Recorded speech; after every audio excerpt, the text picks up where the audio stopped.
En 2009, 32 000 collégiens alsaciens ont bénéficié de soutien scolaire dans l'enseignement public, soit 44% de l'effectif total. L'échec scolaire est la crainte de nombreux parents d'élèves. Sureffectif, absentéisme, programme surchargé, l'école est très souvent critiquée. Une aubaine pour le secteur privé qui s'est emparé du business en créant une sorte de marché parallèle du soutien scolaire. Exemple à Strasbourg, dans une structure accueillant les élèves du CP jusqu'à la terminale. 3 sur 1. Amina vient ici pour prendre ses cours, par exemple de mathématiques, de physique, souvent des matières scientifiques.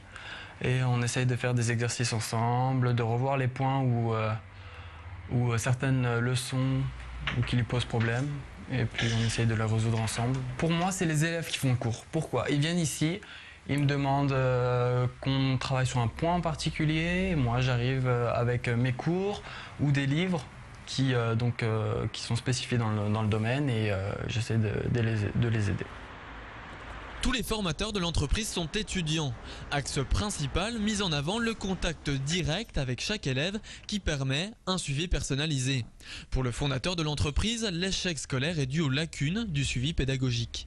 D'une part, la photo prof, parce que voilà, souvent ce qui se passe en fait, c'est que certains professeurs, ils scindent un peu le groupe pour souvent les plus forts de la classe, et ce qui fait que ceux qui ont tout juste la moyenne, ils se sentent un petit peu perdus. Et je pense qu'il faudrait un petit peu réduire également le programme. Il faut bien qu'il y en ait qui reprennent le flambeau quand il y a vraiment des échecs scolaires. Donc je pense que on est là pour apporter notre aide, et je pense qu'on fait partie. C'est vrai que Strasbourg a toutes les capacités d'être une association, mais nous sommes une SARL, donc voilà, je pense que on a vraiment pour but d'aider les gens.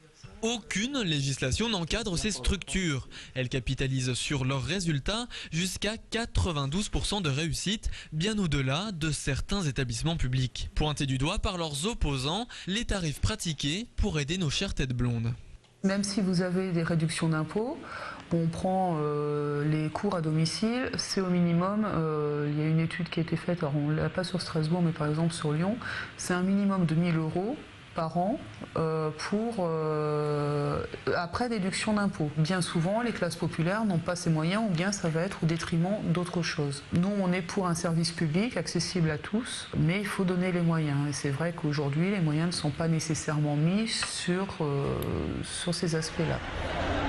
9 jeunes sur 10 redoublent en raison de leur environnement ou de problèmes psychologiques. Comme quoi, les lacunes du système scolaire ne sont pas responsables de tous les maux.